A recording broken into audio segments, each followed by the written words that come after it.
कल कामायनी महाकाव्य के श्रद्धा सर्ग, जो महाकाव्य का तीसरा सर्ग है, उसमें महाकाव्य की नायिका श्रद्धा का प्रवेश पहली बार होता है और आते ही श्रद्धा बड़े नाटकीय ढंग से मनु से प्रश्न करती है। प्रश्न एक बार दोहरा रहा हूं क्योंकि आज जो प्रसंग चलेगा उसमें श्रद्धा के द्वारा किए गए प्रश्नों का उत्तर मनु देंगे। प्रश्न क्या थे? देखते ही मनु को श्रद्धा ने प्रश्न किया कि कौन तुम संस्कृति जल निधि तीर, कि तुम कौन हो इस संसार रूपी सागर के किनारे अपने व्यक्तित्व की प्रभा से अभिषिक्त करने वाले। कौन तुम संस्कृति जल निधि तीर, तरंगों से फेंकी मणि एक, कर रहे निर्जन में चुपचाप प्रभा की धारा से। एकदम एकांत शून्य, कोई और दूसरा नहीं। फिर प्रश्न किया तुम्हारी जो विश्रांति है मधुर है, एकांत से भी हो, जगत का सुलझा हुआ रहस्य, संसार का जो पूरा संसार एक रहस्यमय है जिसके रहस्य को कोई नहीं जानता, है ना? सुलझा हुआ, क्या उसको सुलझा लिया है? जो निष्कर्म होकर बैठे हो। तो ये सब प्रश्न किए थे। तुम्हारा जो मौन है बड़ा कारुणिक है, एक करुणामय सुंदर मौन, और चंचल मन का आलस्य, मन जिसका स्वभाव चंचलता है वो अलसाया हुआ। अब उत्तर देखें। यहां कल जो प्रसंग हुआ था कल के वीडियो में, उसमें श्रद्धा को देखते ही श्रद्धा के रूप सौंदर्य का जो सम्मोहन है, जादू है, इंद्रजाल है, उसमें मनु ऐसा बंधा कि अवाक हो करके केवल उसकी रूप सुधा का पान करता रहा। पंचेंद्रियों से बनने वाले बिंब, चाक्षुष बिंब, आस्वाद बिंब, स्पर्श बिंब, ध्वनि बिंब और घ्राण बिंब, पांचों बिंबों की सृष्टि कल के प्रसंग में हुई। श्रद्धा के रूप अद्भुत उपमाएं दी, उत्प्रेक्षाएं। मूलतः कौन कौन से अलंकार कल आए थे एक बार दोहरा देता हूं। विशेषण विपर्यय आया था, मानवीकरण आया था, समासोक्ति आया था, वस्तुत्प्रेक्षा आया था, गम्योत्प्रेक्षा आया था, उपमा, पूर्णोपमा भी आया था, लुप्तोपमा भी आया था, रूपक भी आया था, रूप का अतिशयोक्ति अलंकार भी आया था। अनुप्रास तो देखो आ ही जाता है, कोई वर्ण दो बार भी आ जाए तो अनुप्रास तो हो ही जाता है, वो तो किसी गिनती में ही नहीं है। अब आज के प्रसंग में, कल मैंने यहां से छोड़ा था कि आप लोग मनन करें उन प्रश्नों का कि जो श्रद्धा ने किए थे, उसका उत्तर अब मनु दे रहे हैं। कहा मनु ने नवधरणी बीच, तुम कहती हो कि मेरा जो जीवन है, क्या सारे रहस्य तुमने सुलझा लिए हैं क्या? अरे मेरा तो जीवन ही निरुपाय बन करके रह गया है। इस नभ और धरणी बीच, आकाश और धरती के बीच में मैं क्यों जीवित हूं मैं खुद नहीं जानता। मेरा जीवन ही रहस्य बन गया है। और तुमने प्रश्न किया, उसने प्रश्न किया कि चंचल मन का आलस्य। अरे मन में तो है चंचलता, पर देखने के लिए कुछ हो तो देखूं, सुनने के लिए कोई किसी के शब्द हो तो सुनूं। जब कुछ है ही नहीं तो चंचलता के लिए ठौर ही कहां है। इसलिए मनु ने उत्तर दिया कि मेरा जीवन रहस्यमय लग रहा है मुझे खुद, और निरुपाय भी लग रहा है कि कोई उपाय नहीं है। क्या करूं मैं? एक उल्का सा जलता भ्रांत, ऐसा लगता है कि जैसे आकाश से कोई टूटता हुआ तारा गिरता है ना, जलता हुआ, उसी प्रकार से मैं इस आकाश और धरती के बीच में टूटे हुए तारे के समान भ्रांत, कोई लक्ष्य का पता नहीं, कहां पहुंचूंगा कहां गिरूंगा, शून्य में फिरता हूं असहाय। इस शून्य प्रदेश में, खाली प्रदेश में, निर्जन प्रदेश में, शून्य शब्द में श्लेष अलंकार हो जाएगा। एक शून्य का अर्थ है आकाश, दूसरे शून्य का अर्थ है निर्जन एकांत। तो इसमें असहाय होकर के, क्योंकि कोई मेरा सहयोगी नहीं है। दूसरा जो है उल्का, सावाचक शब्द है, उल्का उपमान है, मनु उपमेय है, और तो उपमा अलंकार भी हो गया।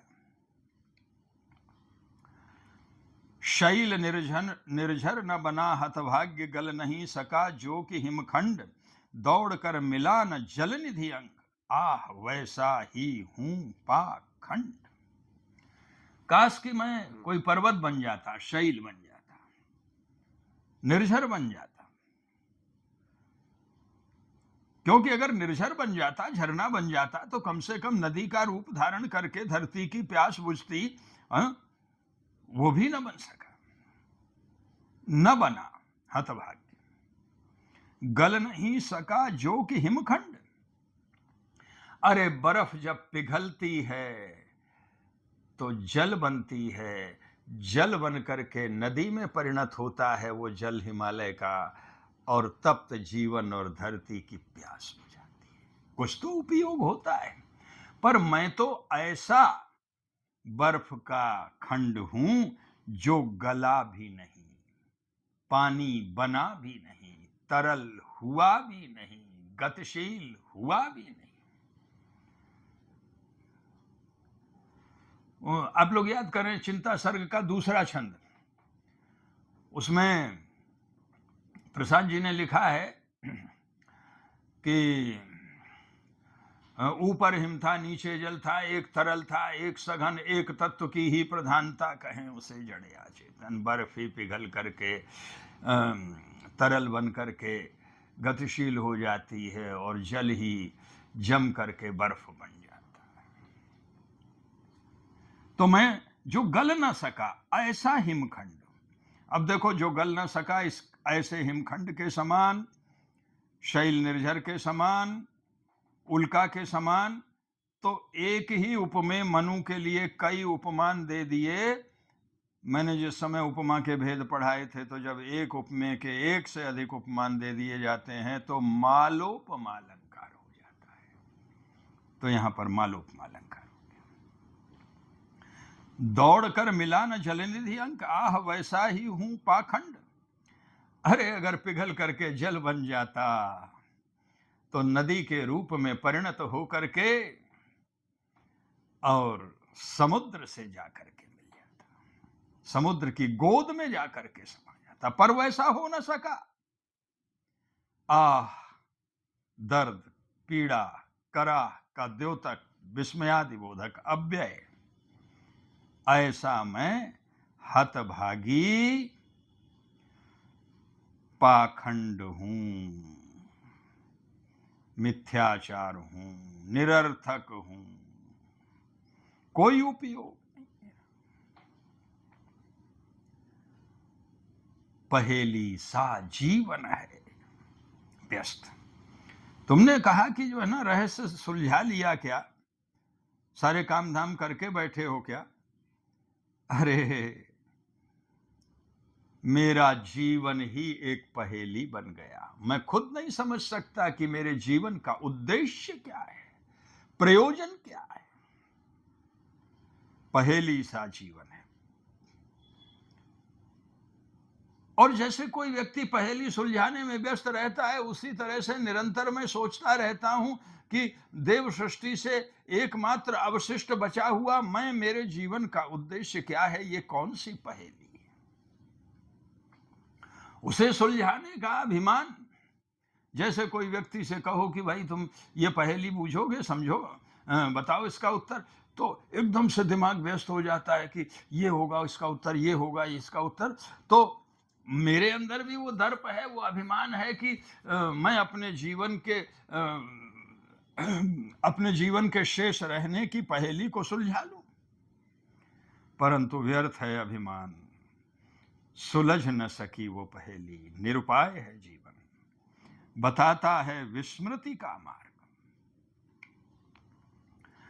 केवल बस सब कुछ भूल जाओ, पूरी देव सृष्टि का प्रलय हो गया, जितना याद करता हूं चिंता में ग्लपित हो जाता हूं। तभी तो मनु चिंता सर्ग में कहते हैं कि काश की जो है मैं कोमा में चला जाऊं, चेतनते चल जा जड़ता से, आज शून्य मेरा भर दे, मैं जड़ बन जाऊं। जड़ व्यक्ति कोई चाहता है क्या? अरे सब व्यक्ति चाहते हैं कि मैं अच्छे से देखूं, चलूं फिरूं, पर मनु जो है चिंता से इतने व्यथित हो गए कि मैं जड़ बन जाऊं। चेतनते चल जा जड़ता से, आज शून्य मेरा। तो बताता है विस्मृति का मार्ग, चल रहा हूं बनकर अनजान। तो जब कोई उद्देश्यहीन है, न पथ है, न लक्ष्य है, न प्रयोजन है, तो ऐसी स्थिति में अनजान बन करके ही चलना होता है। पहेली सा जीवन है, व्यस्त में उपमा अलंकार हो जाएगा। फिर आगे मनु कहते हैं कि भूलता ही जाता दिन रात सजल अभिलाषा कलित अतीत, जो पूर्व सृष्टि थी, देव सृष्टि थी, जो हमारा अतीत था, उस अतीत को मैं जो अभिलाषा कलिश, अभिलाषाओं से भरपूर था, तमाम प्रकार के ऐश्वर्य, सुख के साधन जहां पर मौजूद थे, इन सब से जो कलित भरपूर था, दिन रात मैं उसको भूलता जा रहा हूं। धीरे धीरे ये एक स्वभाव होता है कि कोई दर्द भी है अगर जीवन में, तो दर्द की दवा केवल विस्मृति है। धीरे धीरे वो डाइल्यूट हो करके और जो उसकी तीव्रता है वो कम हो जाती है। बढ़ रहा तिमिर गर्भ में नित्य, दीन जीवन का यह संगीत। मेरा जो जीवन है, देखो, सजल अभिलाषा कलित अतीत। अब अभिलाषा सजल नहीं होती है ना? तो विशेषण विपर्यय अलंकार यहां पर हो जाएगा। बढ़ रहा तिमिर गर्भ में नित्य, मेरे गर्भ में, मेरे अंतःकरण में, मेरे मन में, मेरे अंतःस्थल में अंधेरा ही अंधेरा बढ़ रहा है। बाहर तो उजाला हो गया, सूर्योदय हो गया प्रलय के बाद, पर मेरे भीतर के मन के भीतर का जो अंधेरा है नहीं मिटा, क्योंकि कोई सूझ नहीं आ रही है, कोई विवेक जागृत नहीं हो रहा है।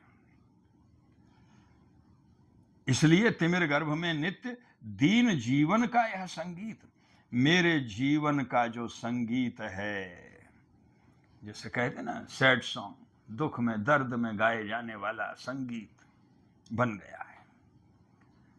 तो दीन और दैन्य निरंतर बढ़ता जा रहा है, उसका कोई और छोर नहीं। क्या कहूं, क्या हूं मैं उद्भ्रांत। तुमने पूछा कौन तुम, संस्कृत जलनिधि तीर तरंगों से दैदीप्यमान मणि के समान प्रकाशमान व्यक्तित्व वाला मैं। अरे नहीं नहीं नहीं नहीं, मैं तो उद्भ्रांत हूं, जिसका कुछ पता नहीं है। विवर में नील गगन के आज, धरती और आकाश के बीच का ये जो विवर है, ये जो खाली स्थान है, ये जो अंतराल है, इसमें मैं उद्भ्रांत की तरह घूम रहा हूं। वायु की भटकी एक तरंग। बोले चंचल मन का आलस्य। अरे एक जगह बैठा हूं, परंतु जिस तरह से पवन की कोई तरंग भटक करके इधर से उधर निकल जाती है, उसी तरह से मैं भटकी हुई तरंग के समान। फिर उपमा, शून्यता का उजड़ा सा राज्य। तुमने कहा कि इस एकांत का सेवन करने वाले तुम्हारा मौन बड़ा कारुणिक है, तो क्यों नहीं होगा? क्योंकि शून्यता का उजड़ा सा राज्य। सारी देव सृष्टि जब उजड़ गई, प्रलय के गर्भ में समा गई, उसके बाद शून्य शून्य, केवल शून्य।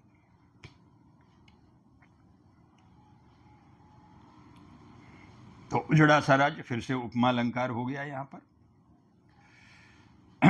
और साथ में राज किसी का विशेषण किसी को दे दिया जाए तो शून्यता का राज्य, तो विशेषण विपर्यय भी हो गया।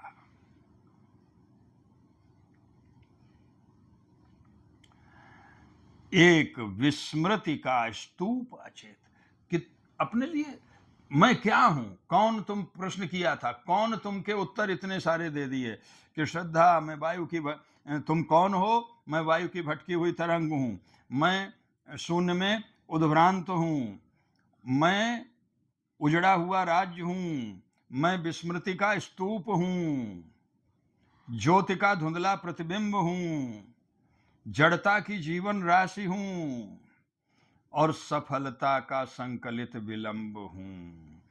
कौन तुम के 6 उत्तर दे दिए जी। तो विस्मृति का स्तूप अचेत,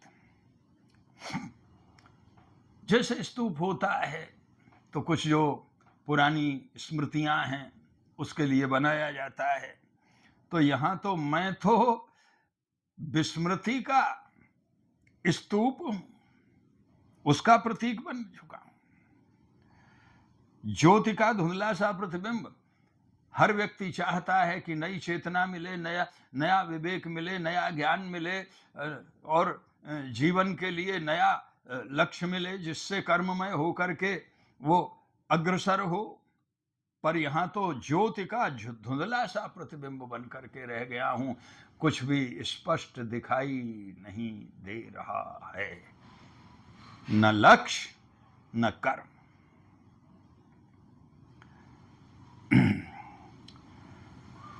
तो और जड़ता की जीवन राशि, जड़त्व ही जड़त्व है। चुपचाप बैठा हूं, अरे आंखें उठें तो तब उठेंगी ना जब कोई देखने योग्य सामने होगा। कुछ देखने लायक है ही नहीं, बचा ही नहीं प्रलय के बाद, तो क्या देखा? अरे कोई पक्षी भी उड़ के आए रंग बिरंगा तो भी आंखें उठ जाएंगी, पर वो यहां तो वो भी नहीं है ना। तो सारी इंद्रियां जो है वो अंतर्मुखी हो गई, क्योंकि इंद्रियों का जो विषय होता है, नेत्रों का विषय है दर्शन रूप का, कानों का विषय है श्रवण, कोई आवाज ही नहीं आ रही है, त्वचा का विषय है स्पर्श, स्पर्शनीय कुछ है ही नहीं, नासिका का विषय है घ्राण, जिह्वा का विषय है रसास्वादन। तो जब इंद्रियों के विषय ही मौजूद नहीं हैं तो जड़ता की जीवन राशि ही संचित होगी, चेतना आएगी कहां से? सफलता का संकलित विलंब। हर व्यक्ति, कौन, किसी से पूछो भाई सफल होना चाहते हो या असफल,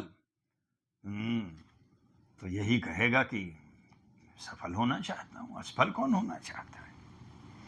परंतु सफलता का संकलित विलंब हूं मैं तो।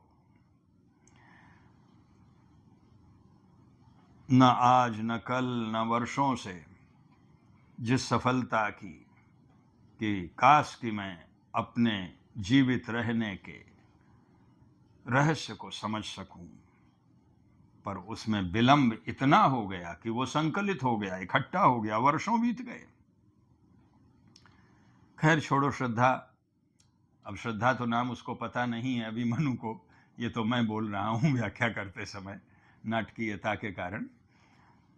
जो आगंतुक था, आगंतुक कह दो, जिसकी आवाज को सुन करके मधुकरी का सा जो आनंददायक उसकी वाणी है उसको सुन करके मनु खो गए थे, तो उससे अब पूछ रहे हैं कि मैंने तो अपना परिचय दे दिया, अब तुम बताओ कौन हो तुम बसंत के दूत। यहां पर कई बार अगर आ जाए परीक्षा में और पूछ लिया जाए कि इस पंक्ति में कौन सा दोष है, तो देखिए श्रद्धा स्त्री है, दूती कहना चाहिए, पर प्रसाद जी ने लिखा है कौन हो तुम बसंत के दूत, तो लिंगत्व दोष होने के कारण च्युत संस्कृति दोष हो जाएगा।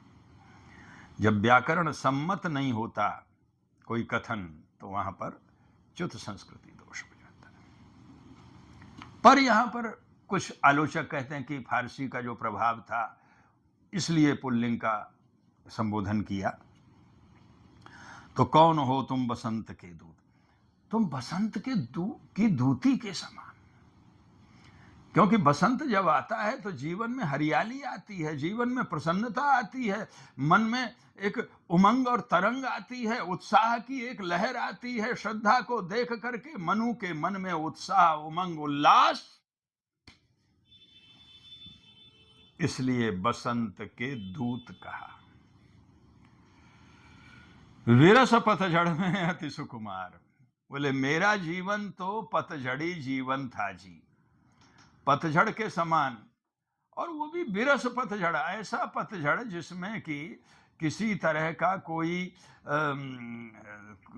कोई हरियाली नहीं, कोई पुष्पित पल्लवित कोई लता नहीं। तो ऐसा जो पतझड़ी जीवन है, उदास जीवन, निराश जीवन, तो उस जीवन में विरस पतझड़ में एक, अब पतझड़ होता है, सूख जाते हैं पत्ते, खड़ंक हो जाते हैं, पर उसमें एक सौकुमार्य की अनुभूति देने वाली तुम कौन हो, बसंत की दूती तुम कौन हो, मतलब मेरे जीवन में उत्साह उमंग को जागृत करने वाली पहली बार तुम कौन हो।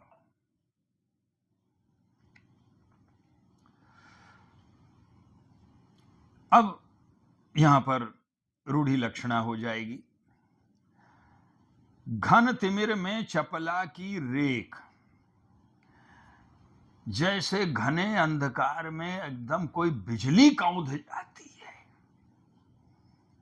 उसी प्रकार से जो मैं अंधकार में डूबा हुआ था अब तक मन के भीतर, अभी कहा था ना, बढ़ रहा तिमिर गर्भ में नित्य, हमारे अंतःकरण में अंधकार ही अंधकार, तो उस अंधकार में, घन तिमिर में, घने अंधकार में चपला की रेख।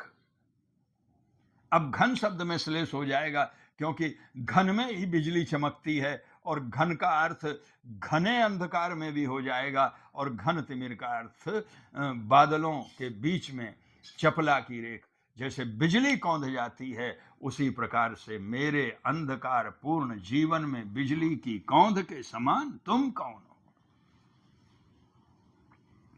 तपन में शीतल मंद बयार, मनु ने कहा था कि मैं उल्का के समान जल रहा हूं, अब तपन में है मनु, उस तपन में, उस संताप में जैसे शीतल मंद बयार, तुम ऐसे आई हो जैसे कोई ठंडी हवा का झोंका आ गया हो, मंद मंद शीतल पवन का झोंका आ गया, स्पर्श में भी बन रहा है। और उपमा अलंकार तो है ही है, और साथ ही इसमें जो है जो दोष वगैरह हैं वो तो बता ही दिया मैंने। घन तिमिर में चपला की रेख, तपन में शीतल मंद बयार।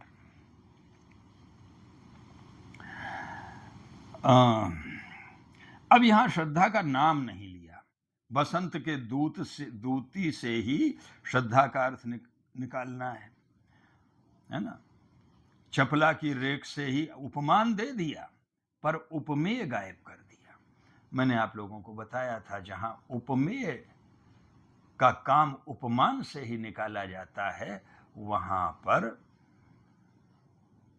रूप का अतिशयोक्ति अलंकार और साध्य वसाना गौणी लक्षणा हो जाता है। लिख लीजिए आप लोग। नखत की आशा किरण समान, फिर से उपमा की झड़ी लगा दीजिए, मालोपमा हो गया। फिर से जैसे अंधेरा छाया हो, अब उस अंधेरे में कोई एक तारा चमक जाए तो वो तारे का प्रकाश ऐसे लगता है जैसे आशा की किरण मिल गई हो। तो जिस तरह से नक्षत्र के चमकते ही एक प्रकाश का बिंदु मिलता है, उसी प्रकार से तुम आशा की किरण के समान मेरे जीवन। हृदय के कोमल कवि की कांत, जब हृदय में बैठा हुआ जो कवि है वो कल्पना से मधुर रमणीय सौंदर्य की सृष्टि करता है और तुम साक्षात ऐसा लगता है कि मधुर रमणीय सौंदर्य के रूप में कवि की कांत कोमल कल्पना, कल्पना की लघु लहरी दिव्य। जिस तरह से नई कल्पना कवि के हृदय में जब जन्मती है तो बड़ा विभोर हो जाता है, क्या उपमा आई है। तो कल्पना की छोटी सी लहर के समान हो तुम, कर रही मानस हलचल शांत। अब मानस शब्द में फिर श्लेष हो जाएगा। मानस, देखो मानसरोवर, अब मानसरोवर में पानी है और पानी हमेशा उसमें हलचल होती ही रहती, तरंगे उठती ही रहती हैं। पर मानसरोवर की हलचल शांत हो जाए और दूसरा मानस का अर्थ है अंतःकरण, मन रूपी जो मानसरोवर है उसके अंदर जो हलचल है वो शांत हो रही है। क्योंकि मनु जो अभी तक विश्रब्ध था, अशांत था, श्रद्धा को देखकर मन में एक शांति का भाव, एक कोमलता का भाव, एक बसंती उल्लास उमंग का भाव जन्म ले रहा है।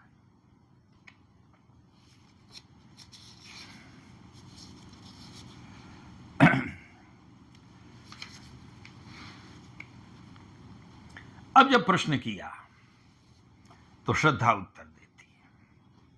लगा कहने आगंतुक व्यक्ति, अब आगंतुक व्यक्ति मतलब श्रद्धा। अब ऐसे भी प्रश्न आ सकते हैं, लगा कहने आगंतुक व्यक्ति मिटाता उत्कंठा सविशेष, ये पंक्ति प्रश्न पत्र में दे करके पूछ लिया जाए, यह कथन है मनु का, श्रद्धा का, इड़ा का। तो यह संबोधन किसके लिए किया गया? कथन नहीं, यह संबोधन किसके लिए किया गया? तो यह संबोधन श्रद्धा के लिए। लगा कहने आगंतुक व्यक्ति, मिटाता उत्कंठा सविशेष, जो अभी तक आश्चर्यचकित था, डामाडोल था मनु, उसके अंदर की जो उत्कंठा है कि ये कौन है, कौन नारी है इतनी सुंदरी, परम सुंदरी, जो जड़ में भी स्फूर्ति भर दे, ऐसा आकर्षण है जिसमें है?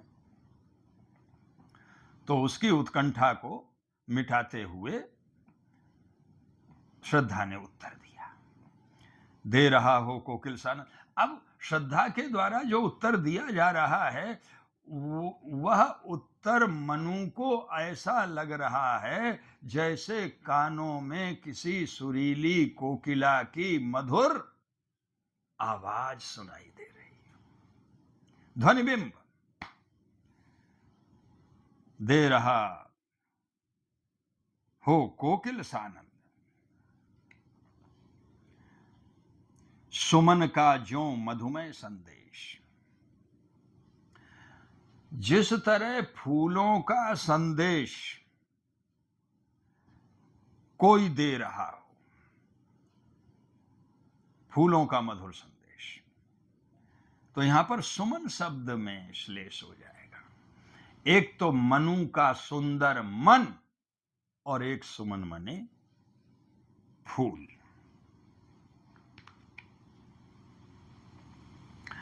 तो आशा का संचार हो रहा है यहां पर मनु के भीतर, निराश मनु के भीतर, हताश मनु के, निरुपाय मनु के भीतर।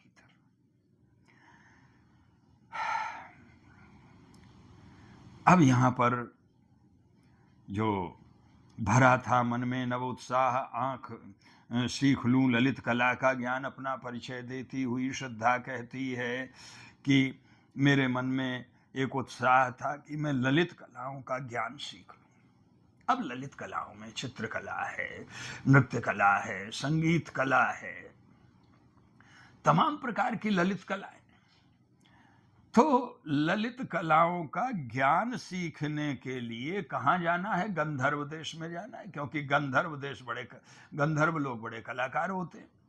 चाहे उनको बंसी बजाने की बात हो, चाहे कोई और वाद्य यंत्र बनाना, वीणा आदि बजानी हो, चाहे सुरीला संगीत गाना हो। इसीलिए संगीत के विद्यालयों का नाम गंधर्व महाविद्यालय रख देते हैं लोग, क्योंकि गंधर्व लोग इसके लिए प्रसिद्ध हैं। तो गंधर्वों के देश में आकर के मैं ललित कलाओं को सीखना चाहती थी। पिता की मैं प्यारी संतान हूं, ये उसने अपना परिचय दे दिया। घूमने का मेरा अभ्यास, तो बोले यहां कैसे आ गई? तो वो भी जिज्ञासा शांत कर दी कि मेरा घूमने का अभ्यास था, बढ़ा था मुक्त व्योमतल नित्य। रोज जो है इस मुक्त गगन के तले मैं भ्रमण करती रहती थी।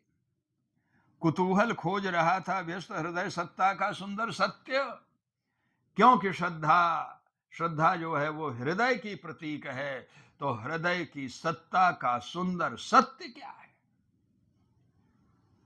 हृदय का सत्य है करुणा, हृदय का सत्य है स्वयं श्रद्धा, हृदय का सत्य है दया, ममता, वात्सल्य, मधुरिमा।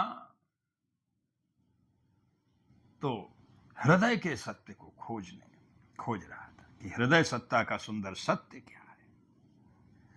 कौन खोज रहा था? कुतूहल खोज रहा था।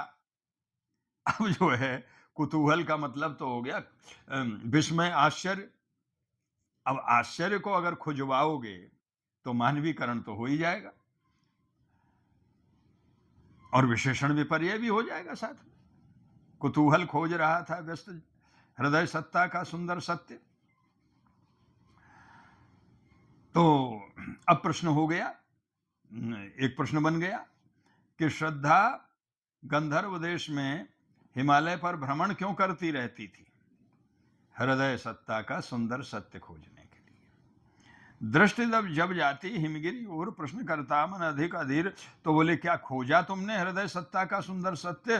तो उसने जो कुछ खोजा वो बता रही है कि जब इस हिमालय की ओर मेरी दृष्टि जाती थी तो मेरा मन अधीर होकर के मुझसे प्रश्न करता था कि धरा की यह सिकुड़न भयभीत, ये जो धरती का, मानो धरती ही सिकुड़ करके डर करके एक जगह इकट्ठी हो गई हो।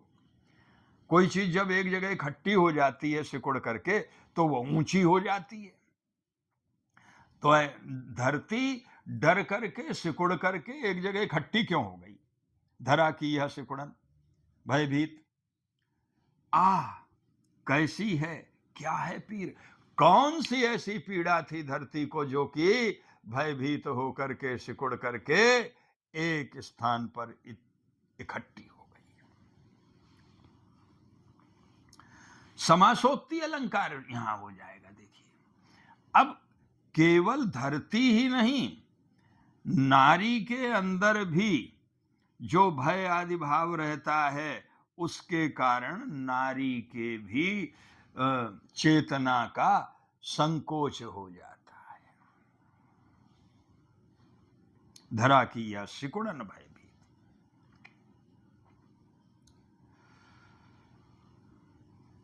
कैसी है, क्या है पीर? मधुरिमा में अपनी ही मौन एक सोया संदेश महान,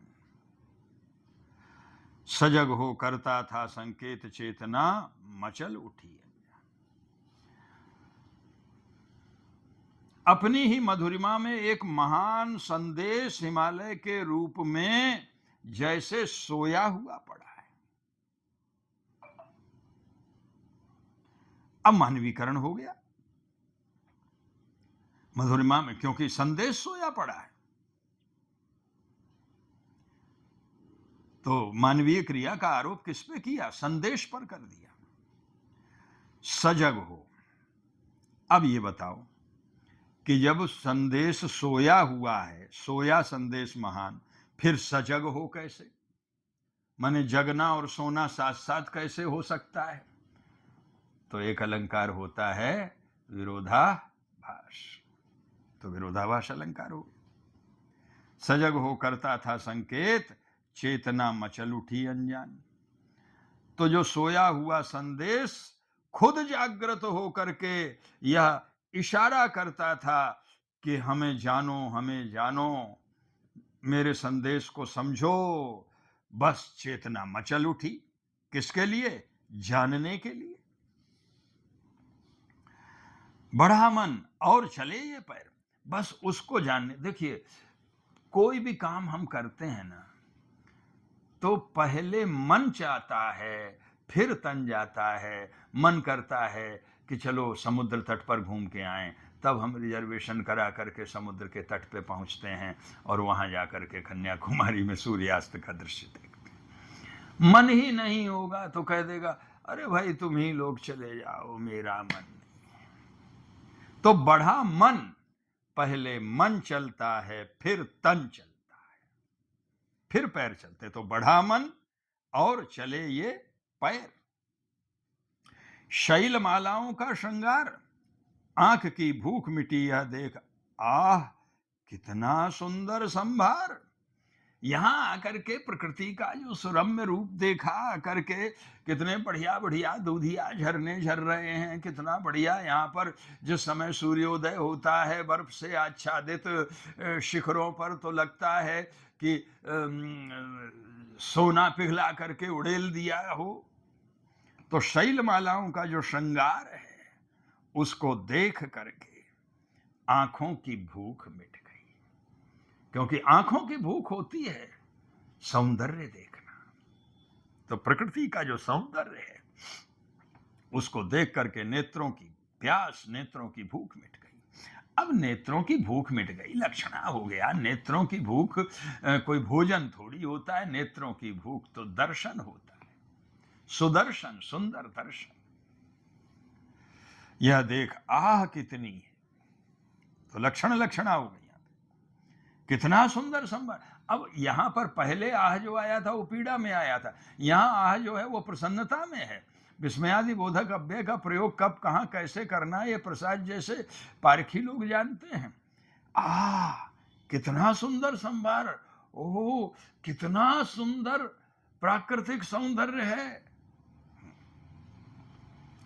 अब जब ये मैं देख रही थी घूमते घूमते घूमते, तो अचानक देखा मैंने एक दिन सहसा सिंधु अपार, समुद्र जो है बढ़ा चला आ रहा है और मतलब श्रद्धा के जागृत आंखों के सामने प्रलय का दृश्य अवतरित हुआ है। श्रद्धा पहले से ही हिमालय पर मौजूद थी, मनु तो बाद में पहुंचा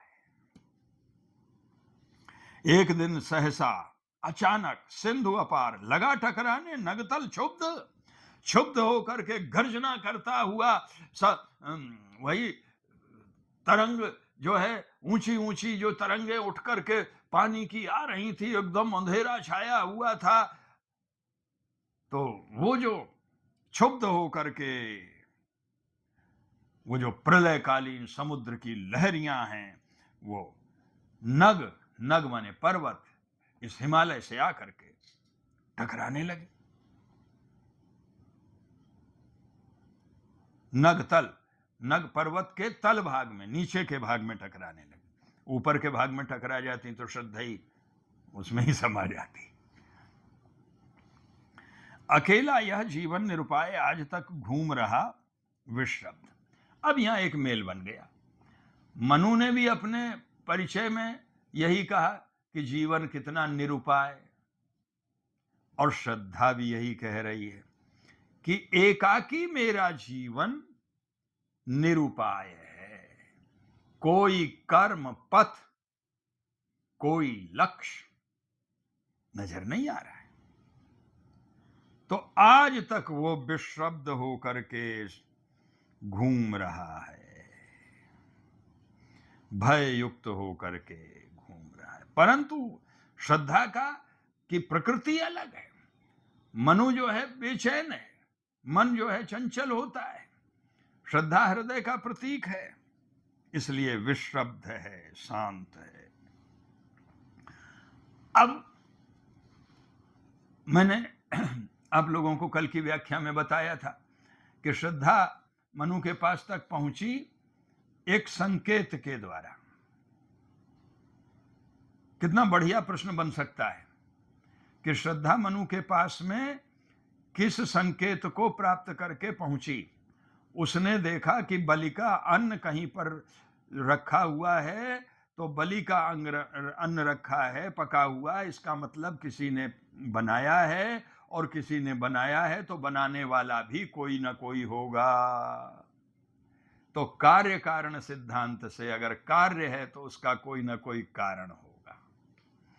तो यहां देखा कुछ बलि का अन्न, भूत हित रत किसका यह दान, प्राणियों के का पेट भरने के लिए। तो ये कौन है ऐसा दाता? तो मन ने समझ लिया कि कोई ना कोई है। तो मैं खोजते खोजते यहां तक आ गई। इधर कोई है अभी सजीव, हुआ ऐसा मन में अनुमान। देखिए, जो दर्शन में प्रमाण होते हैं, प्रत्यक्ष प्रमाण, अनुमान प्रमाण, आप्त प्रमाण, तो यह मन में अनुमान हो गया देख करके। क्या देख करके? बलि का अन्न देख करके। तो ये उत्तर मनु के प्रश्न पर श्रद्धा ने दिया। और अब श्रद्धा पुनः प्रश्न करेगी मनु से कि तपस्वी क्यों इतने, क्योंकि मनु ने तो अपनी बेचारगी, अपनी दीनता दिखा दी। तो अब क्योंकि हृदय का प्रतीक है श्रद्धा, तो श्रद्धा जो है उसके अंदर पुनः एक जीवनी शक्ति का संचार करेगी। ये सर्ग जो है मनोवैज्ञानिक ढंग से भी, दार्शनिक दृष्टि से भी, काव्यशास्त्रीय दृष्टि से भी, सभी दृष्टियों से बहुत महत्वपूर्ण है। मैं तो समझता हूं कि पूरे कामायनी का सबसे ज्यादा जो पठनीय सर्ग है, यूं तो सभी पठनीय है, वो श्रद्धा सर्ग। इसीलिए ज्यादातर पाठ्यक्रमों में श्रद्धा सर्ग को, एमए वगैरह में, सब जगह, मैंने भी जब एमए किया था तो यही सर्ग कोर्स में था। चलिए, आज यहीं तक हम चर्चा करेंगे। इसके आगे कामायनी का जो शेष भाग है उसकी चर्चा अगले वीडियो में आप लोग देख सकेंगे। पर एक बार कामायनी को पूरे आनंद पूर्वक इन वीडियो के माध्यम से आप लोग पढ़ लेंगे तो मेरा यहाँ पर आप लोगों से वार्तालाप करना, इस कामायनी की व्याख्या करना भी सार्थक हो जाएगा। और किसी भी तरह का आपका कोई प्रश्न हो, डाउट हो, तो आप कमेंट बॉक्स में जा कर के प्रश्न भी कर सकते हैं। समाधान करने का पूरा प्रयास करूंगा आप लोगों के। सभी को बहुत बहुत मंगल कामनाएं। सभी का जीवन अपने लक्ष्य पर केंद्रित होकर के और आगे बढ़े। धन्यवाद।